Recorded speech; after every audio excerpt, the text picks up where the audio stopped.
My name is Caitlin Wallace. I am a drag queen, artist, and queer activist, and I am a person who seeks to explore the strange.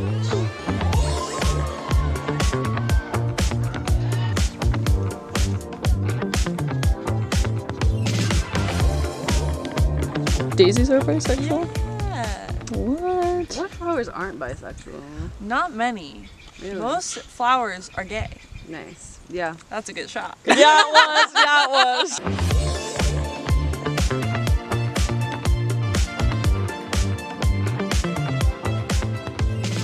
I definitely consider myself a queer artist. I have always felt strange and different, and I never really knew what that was inside of me. A lot of people start off feeling really isolated as queer people.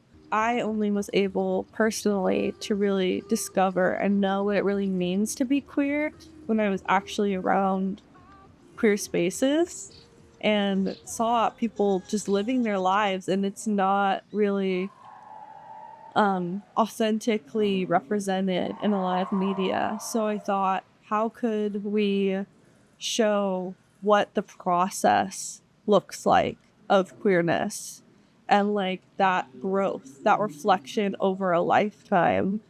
It's definitely a project of self-reflection, but also community reflection and connection with ourselves and our entire ecosystem. It's about how binaries don't really exist in nature, and humans are a part of nature, even though we've been told our entire lives that we are not, that we are separate from it somehow, even though this is where we came from.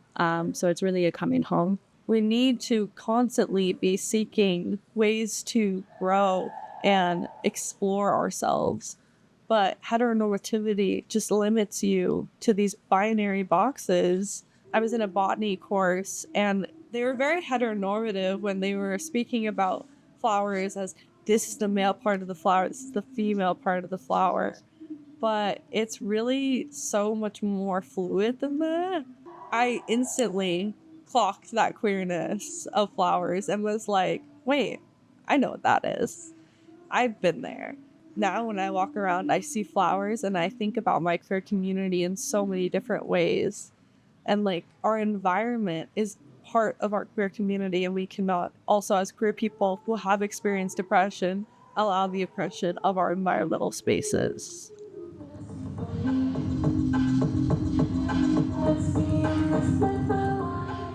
The project really, I think, started with this like idea of creating a sculptural piece to represent the drag transformation. And for me, I feel like the first time I put on drag, I felt like I became a whole different entity. And I think that like having these like flower bodies that we embody and choose to represent our queerness, that they themselves are queer and not recognized that way, and we take them on and become them and become their representation. That really started this process, and then the poem that really starts the performance was super inspired by the process of making these flower pieces. Feeling like a non-entity, people depicting conflicting convictions, constrictions, our bodies at war. And the growth and the reflection that comes up through the process of making is really powerful. And working with other people to make these headpieces was a big part of the artistic project, because we worked a lot with connecting with the land and each other first in order to create the poetry and choreography and the makeup and whole look that goes into the performance. It's really, we become a character that best represents ourselves. It's really interesting how performance becomes like the most authentic version of you.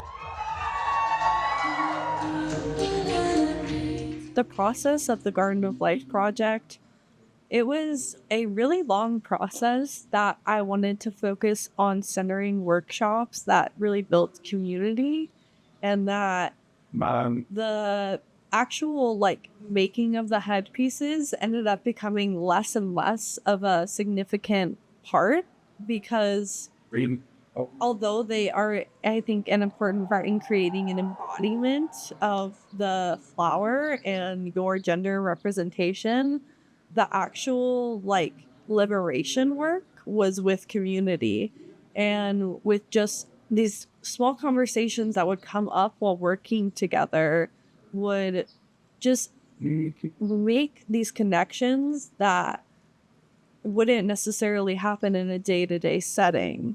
We aren't really given time to just like be with each other a lot of the time, and making art slows down the brain and it lets you reflect. And that's why I think community art making is like an extremely important part of the liberation work and activism that I do with my artwork.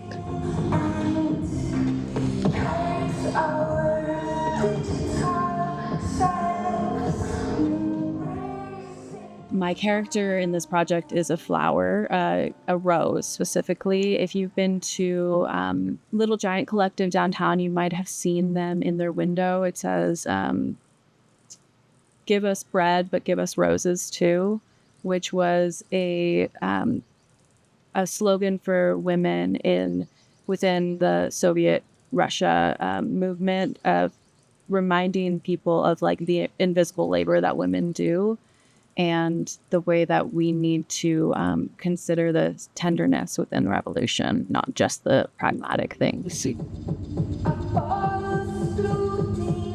The orchid, for me, has always been a very sensual flower.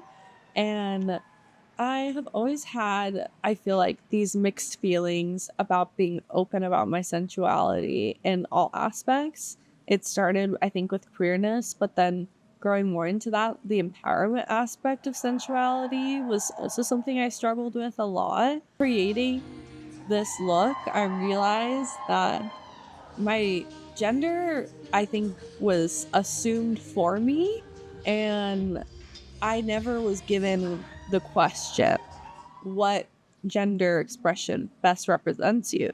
I've never wanted to be the ideal woman or ideal girl that people thought like I should be. And so while creating this like scented beaded part, that like each bead is like a cell in my body, and that it's a piece of my soul and a piece of myself, and all these little pieces are put together and transform me into this whole person, and I need to honor every little bit of myself. And the transformation was a lot for me because I've always felt like I needed to be one thing. So that's kind of, these butterflies have become symbols to me of allowing myself to explore, and figuring out that constrictions can be really liberating when you play with them in a way that isn't as serious as they try to make it. Like, I can be hyper femme and be super, super queer and not play into the binary at all. And like, just because certain things are considered femme, mask, doesn't mean that they can't be played with and blended and mixed together to create something that actually is more beautiful than the parts. Being a drag artist is one of the most vulnerable things, because you're putting your insides out and you're showing them to the world. And I really just want to honor the people of color and queer elders like Marsha P. Johnson that started this liberation work. I feel so honored to be a part of this lineage of queer artists. We have a lot of history, and we can change the world together. This is a part of a larger picture. We can't change the world just with drag shows, but we can empower people to find community and hopefully through that work together to build up some kind of collective power, and work towards our collective liberation. I see such a future for this project. I hope that anyone who has like resonated with this would feel comfortable to join the project. I feel like the performance part is a really small fraction of the work that we do. It's definitely one of the most exciting parts, but we definitely want to continue to create a larger community outside of the people that we have been able to reach thus far. And I think that creating a series where we could explore performance in spaces like gender clinics that have been shut down, and these spaces that are really like trying to restrict the bodies of queer people, I would love to see it be invaded by these alien powerful drag queens and completely shatter what they think the binary is, and showing them the real people that are affected by their actions, and hopefully inspire other people to reflect on their gender identities in the audience, and hopefully they will be able to have a diverse perspective, a authentic